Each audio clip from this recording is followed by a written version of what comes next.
we are breaking down the three main causes of loss forms for the commercial property section of your property and casualty exam: basic, broad, and special. The absolute most important concept to master here is the difference between named perils and open perils. Basic and broad forms are named peril policies, meaning they only cover losses from perils specifically listed in the policy.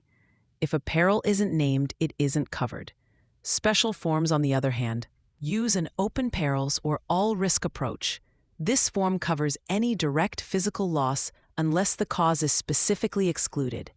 An exam trap is to confuse the two. Remember, with named perils, the insured must prove a covered peril caused the loss, while with open perils, the insurer must prove an exclusion applies. The basic form, ISO number CP1010, is the most limited and covers a specific list of perils like fire, lightning, explosion, windstorm, hail, smoke, vandalism, and sprinkler leakage.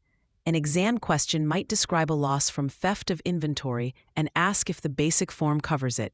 The answer is no, because theft itself is not a named peril, although building damage caused by burglars could be. This is a common point of confusion. The broad form, ISO number CP1020, builds on the basic form. It covers all the same named perils, plus a few more. The key additions to remember for the exam are falling objects, the weight of snow, ice, or sleet, and water damage from the accidental discharge of plumbing, heating, or air conditioning systems. A classic test question will present a scenario, like a roof collapsing from heavy snow, and ask which of the forms would provide coverage. The broad form would, but the basic form would not. Finally, we have the special form, ISO number CP1030, which provides the most comprehensive protection. Instead of listing what's covered, it lists what's excluded. This is the biggest exam trap of all. The term all risk is misleading because the list of exclusions is significant.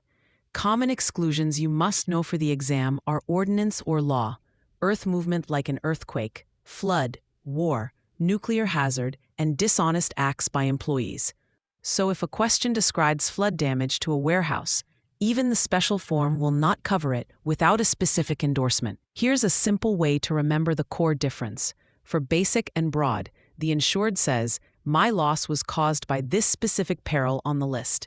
For special, the insurance company must say, "We are not paying because your loss was caused by this specific peril on our exclusion list."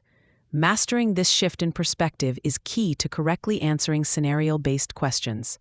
For free practice questions, AI-powered explanations, and more exam prep tools, visit openexamprep.com. That's openexamprep, all one word, .com.